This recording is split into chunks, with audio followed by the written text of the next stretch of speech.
The air in New York City is thick with anticipation, not for a concert, not for a fashion show, but for a courtroom drama. Sean Diddy Combs, a name synonymous with music empires and lavish lifestyles, now sits at the defendant's table. He faces accusations that are severe, disturbing, and could dismantle his carefully constructed legacy. The scene outside the federal courthouse is a daily fixture. Media crews jostle for position. Curious onlookers gather, hoping for a glimpse of the man at the center of this storm. Inside, the atmosphere is somber, a stark contrast to the glitz usually associated with his world. This is a different kind of spotlight. The charges against Mr. Combs are grave indeed. He stands accused of SA trafficking and racketeering.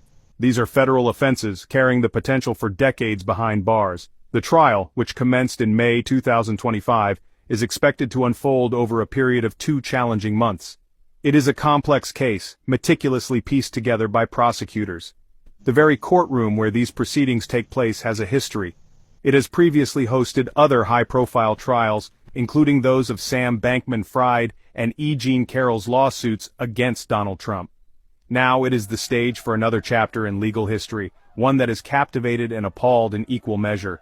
In the courtroom, Sean Combs often appears emotionless, his face a mask. He is typically dressed in thin crewneck sweaters worn over crisp white button-down shirts. This subdued attire is a far cry from his flamboyant public persona. His mother and his 7 children have been present in court. Their attendance is a clear show of familial support during this profoundly difficult time for them. Yet their presence also underscores the stark reality of the situation. The allegations paint a picture of a hidden life, one filled with exploitation and control, a narrative that clashes violently with the image of a family man and successful entrepreneur. The path to this criminal trial has been relatively swift, yet its origins trace back further. The current legal troubles for Mr. Combs significantly escalated in November 2023. This was when his former girlfriend, Cassie Ventura, filed a lawsuit accusing him of extensive SA abuse. That civil case was settled for a reported $20 million. However, that settlement did not quell the storm. Instead, it appeared to open the floodgates.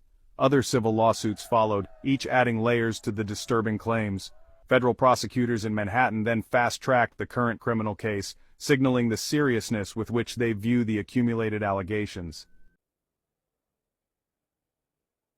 The prosecution's case hinges significantly on the testimonies of those who claim to have been victimized or to have witnessed alleged crimes.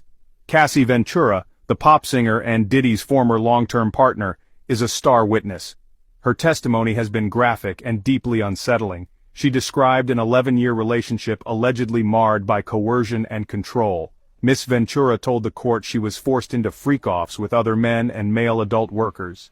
She stated these encounters often occurred while she was under the influence of drugs. She detailed the use of large quantities of baby oil. Visibly distressed and 8 months pregnant on the stand, she said these experiences made her feel worthless. Another key witness who provided shocking details was Sheree Hayes, a male worker known professionally as the Punisher. Mr. Hayes testified about so-called freak-off adult parties. He alleged these events involved Diddy and Miss Ventura. He named specific locations, including New York hotels like the Trump International on Central Park West. One of the more bizarre claims made by Hayes was that Diddy would sometimes wear a Muslim woman's burqa. This, Hayes asserted, was a disguise Diddy used to attend these private, illicit gatherings without being recognized. Such details, while sensational, contribute to the prosecution's portrayal of a carefully managed secret life. The testimonies have not been limited to just a few individuals. A former male dancer took the stand, recounting disturbing instructions he allegedly received from Diddy. These instructions pertained to how he should urinate during adult encounters, adding another layer of peculiar and unsettling alleged behavior. David James, who served as Diddy's former assistant, also testified. Reports from the courtroom indicated that aspects of his testimony elicited laughter from some spectators, though the full context and nature of that testimony are still being parsed. Prosecutors have also presented digital evidence. This includes text messages and emails purportedly showing Miss Ventura arranging freak-offs and purchasing supplies such as baby oil, candles, and Johnnies, etc. The cumulative effect of these testimonies is undeniably powerful. Each account adds another piece to a troubling mosaic. The prosecution aims to demonstrate a pattern of behavior, one of alleged exploitation, coercion, and illegal activities. The graphic nature of the evidence, from personal accounts of trauma to digital communications, has left many in the courtroom and following the trial deeply disturbed. A security guard from the Intercontinental Hotel also testified. He spoke about a video that reportedly shows Diddy assaulting Miss Ventura in a hotel hallway, further corroborating claims of physical abuse that have been a recurring theme. Faced with a barrage of damaging accusations, Sean Combs' legal team is mounting a vigorous defense. Their client, they maintain, is not guilty of the severe federal charges of SA trafficking and racketeering.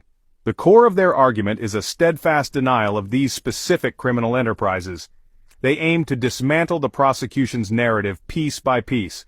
They seek to challenge the credibility of witnesses and offer alternative interpretations of the evidence presented. The defense strategy appears to be focused on separating Mr. Combs from the organized criminal activity implied by the racketeering charges, a difficult task given the breadth of the allegations. However, in a somewhat surprising and significant move, Diddy's lawyers have made a notable admission. While he vehemently denies the SA trafficking and racketeering charges, his legal team has acknowledged that he was involved in domestic abuse. It is crucial to note that he does not face specific domestic abuse charges in this particular federal trial. This admission is a calculated risk. It could be seen as an attempt to appear candid about past failings while still contesting the more severe criminal allegations. Or, it could be a strategic move to preemptively address evidence like the hotel assault video that is difficult to refute directly.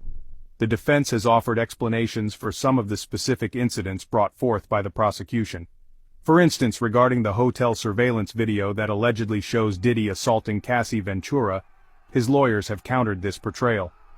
They claimed that the interaction was an attempt by Mr. Combs to retrieve his phone from Miss Ventura, not a malicious assault as characterized by the prosecution. This type of counter-narrative is central to their efforts. They are trying to reframe events, suggesting misunderstandings or actions taken out of context, rather than admitting to the criminal intent the prosecution alleges. Each piece of evidence is being contested or reinterpreted. The challenge for Diddy's defense team is substantial. They must counter not only the sheer volume of testimony but also its deeply emotional and often graphic nature. The admission of domestic abuse, while perhaps strategically intended, complicates their position. It forces them to argue that while Mr. Combs may have engaged in unacceptable personal behavior, he did not cross the line into the realm of federal crimes like SA trafficking or operating a criminal enterprise. The legal battle is intense, with every testimony and piece of evidence scrutinized and spun by both sides, leaving the jury with the monumental task of discerning the truth. The trial of Sean Diddy Combs has ignited an unprecedented public and media firestorm. It transcends typical celebrity legal woes, touching on raw nerves of power, abuse, and accountability. People have been reported lining up overnight, hoping to secure a coveted seat in the courtroom. While there is no broadcast or live stream of the proceedings, overflow rooms have been set up to accommodate the intense interest. This case captivates so many because it involves a figure who has been a dominant force in music and culture for decades. The allegations stand in stark contrast to his public image, creating a compelling if disturbing spectacle of a downfall. Beyond the courtroom drama, this trial carries profound social and cultural implications. It forces a renewed conversation about power dynamics within the entertainment industry and beyond. It raises questions about celebrity culture